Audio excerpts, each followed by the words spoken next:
السلام علیکم ناظرین، پروگرام دی رپورٹرز میں خاور گمان چودھری غلام حسین صاحب آپ کو خوش آمدید کہتے ہیں۔ گزشتہ روز اتوار والے دن آپ نے دیکھا کہ خیبر پختونخوا کے ضلع باجوڑ کے اندر ایک انتہائی افسوسناک واقعہ رونما ہوا۔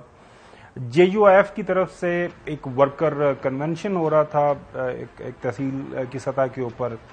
اور وہاں پہ ابھی تک کی جو اطلاعات آئی ہیں ایک انتہائی افسوسناک واقعے کی وجہ سے، وہ یہ ہے کہ 46 کے قریب ہلاکتیں ہو چکی ہوئی ہیں، 150 کے قریب لوگ زخمی ہیں، اور اکراس دا بورڈ شدید ترین الفاظ میں اس واقعے کو کنڈیم کیا جا رہا ہے۔ حکومتی پارٹیز ہوں یا اپوزیشن پاکستان تحریک انصاف ہو، تمام پاکستانی اس واقعے کو لے کے بہت زیادہ پریشان ہیں۔ پریشانی اس وجہ سے بھی ناظرین بنتی ہے کہ ظاہر ہے جو پاکستان آئندہ آنے والے 2-4 ہفتوں مہینوں کے اندر انتخابات کی طرف جا رہا ہے،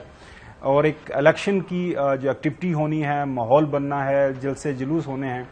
اور ابھی یہ ایک چھوٹا سا جلسہ ہوا ہے، اس کے اوپر ہی اگر اس طرح کا حملہ ہو گیا ہے، اور اب آنے والے دنوں کے اندر ظاہر ہے بہت زیادہ پریشانی بڑھ جائے گی۔ تمام اکراس جو ہماری جو پولیٹیکل پارٹیز ہیں اکراس دا بورڈ، ان کے لیڈران جلسے جلوس کریں گے، اور ایک خدشہ لگا رہے گا، ایک دڑکا لگا رہے گا دل کو کہ خدا نخواستہ کسی بھی جلسے کے اندر اس طرح کا اگر حملہ ہوتا ہے تو اس کا کیا انجام ہوگا، اس کا کیا نتیجہ نکلے گا۔ یہ آپ کے سامنے آپ نے جو ہے دل دہلانے والے مناظر آپ دیکھ رہے ہیں کہ وہاں پہ جو کچھ ہوا، ظاہر ہے ایک لوکل لیول کے اوپر ایک پولیٹیکل ایکٹیویٹی تھی، اور اس پولیٹیکل ایکٹیویٹی کو ظاہر ہے ملک کے اندر ظاہر ہے سیاست کا بھی ماحول آگے بننا ہے۔ تو چودھری صاحب آپ دیکھ رہے ہیں کہ اگر اس واقعے کو ہم سامنے رکھیں اور آنے والا جو ماحول ہے، آنے والے جو ہفتوں مہینوں کے اندر ملک کے اندر انتخابات ہونے ہیں، اکتوبر نومبر کے اندر جو بھی آئین کے مطابق معاملہ طے ہوگا 60 دن یا 90 دن، تو آپ کیا دیکھ رہے ہیں کہ خدا نخواستہ ملک کے اندر کیا ہماری سیاسی جماعتوں کے لیے اس طرح کا ماحول بنانا، الیکشنئرنگ کرنا مشکل ہو جائے گا؟ نہیں، اس میں دو حصے ہیں۔ ایک تو پچھلے سال 6 مہینے میں دہشت گردی جو ہے اس نے کئی شکلیں اختیار کی، یعنی کوئی ہفتہ، کوئی دن، کوئی مہینہ خالی نہیں جا رہا۔ بلوچستان میں پے در پے واقعات، کے پی میں پے در پے واقعات، اور اس کے علاوہ ایک تو یعنی پرتشدد واقعات اور دہشت گردی تخریب کاری نے زور پکڑا ہے۔ دوسرا، ہمارے جو یہ 8 دن رہ گئے ان کے جمعہ 8 دن، وہ ان کے جو لچھن ہے معاف کرنا،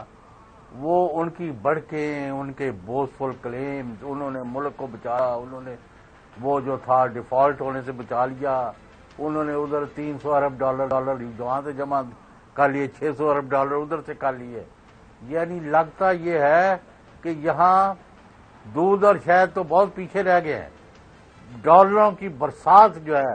اور پاکستان کو دنیا کا امریکہ، چین اور انڈیا کے سے بھی اوپر چلی گئی ہے اکانومی اور ملک پچھلے 16 میں، جبکہ باہر لوگ جو ہے ان کی حالت دیکھی نہیں جاتی۔ تو یہ کیا کر رہے ہیں؟ یہ کیوں حقائق سے ہٹ کے وہ ثابت یہ کر رہے ہیں؟ خاور گمن صاحب اور غلام حسین دیکھ لو، ہم نے پورا ملک جو ہے اس کے اندر ایسے لوگوں کے محلات کھڑے ہو گئے ہیں، لوگوں کی کوئی اتنا پیسہ جمع ہو گیا ہماری وجہ سے، اگر ہم نہ ہوتے تو ملک تباہ ہو جاتا۔ ہم نے ہر ٹھیک کر دیا، ہمیں ووٹ دے دو، نہیں تو تہاڈا کھ نہیں جو بچنا، جیسے what they are trying to say. اور الیکشن کرانے کی ان کی کوئی نیت نہیں ہے، کیونکہ عوام ان کی ووٹ تو ڈالنا بڑی دور کی بات ہے، ان سے سلام دعا کرنے کو تیار۔ چودھری صاحب اس سٹوری کی طرف بھی آتے ہیں کہ ملک کے اندر کیا انتخابات وقت پہ ہوں گے یا نہیں، لیکن ناظرین آپ نے ماضی کے اندر دیکھا کہ ظاہر ہے 18 جنوری سے پہلے جب خیبر پختونخوا کی اسمبلی کو تحلیل کر دیا گیا تھا، وہاں بھی پاکستان تحریک انصاف کی حکومت تھی، تو کوئی بھی دہشت گردی کا واقعہ ہوتا، کسی جگہ کے اوپر امن و امان کی جو صورتحال پیدا ہو جاتی، کوئی دہشت گردی کا واقعہ پیدا ہو جاتا، تو ظاہر ہے پی ڈی ایم کی تمام جو سیاسی جماعتیں ہیں، اس وقت اپوزیشن کی جماعتیں تھیں، تو وہ تنقید کرتی تھی تحریک انصاف کے پیچھے ایگزیکٹلی تحریک انصاف کی جو حکومت ہے اس کی تنقید کرتی تھی، اور حکومت کی ہی تنقید بنتی ہے ناظرین کسی بھی جگہ کے اوپر آپ نے سیکیورٹی پرووائڈ کرنی ہے تو وہ وہاں پہ جو موجودہ حکومت ہوگی، ظاہر ہے تمام جو وسائل ہیں، تمام ادارے ہیں، وہاں پہ پولیس ہے، ایف سی ہے، جتنی بھی سول لا انفورسمنٹ ایجنسیز موجود ہیں، تو ان کی ڈپلائمنٹ ظاہر ہے وہ جو سول انتظامیہ ہے وہاں پہ حکومت ہے، یہ اس کا دائرہ اختیار کے اندر آتا ہے. تو تنقید جو اس وقت موجودہ حکومت وہاں پہ ہے، ناظرین آئین کے مطابق تو ان کے پاس 90 دن تھے، لیکن 18 جنوری کو لے کے آج کی تاریخ تک یہ 6 مہینے سے زیادہ کا وقت ان کے پاس انہوں نے وہاں پہ گزارے ہیں. ظاہر ہے آپ 3 مہینے کجا، اب تو یہ اپنے آپ کو چوہدری صاحب فل فلیج حکومت ہی سمجھتے ہیں، کیونکہ نگراں حکومت سے کے دائرہ اختیار سے تو یہ نکل آئے ہیں. نگراں حکومت کا معاملہ تھا ڈے ٹو ڈے افیئرز کو مینج کرنا. اب چونکہ یہ پکے وہاں پہ بیٹھے ہوئے اور پتہ نہیں یہ کب تک بیٹھے رہیں گے، تو ذمہ داری ان کی بنتی ہے. تو سوال ہمارا اس لیے اٹھانا بنتا ہے میڈیا کے اندر بیٹھ کے، جناب اعلیٰ، جب آپ کو پتا ہے کہ آپ کے وہاں پہ تواتر کے ساتھ آپ کو انڈیکیشنز آ رہی ہیں، آپ کو وارننگز آ رہی ہیں، ہماری انٹیلیجنس ایجنسیز جو ہیں وہ بار بار اس ایشو کو ہائی لائٹ کر رہی ہیں، فلیگ کر رہی ہیں کہ جناب اعلیٰ اکراس دا بارڈر جو ہے جو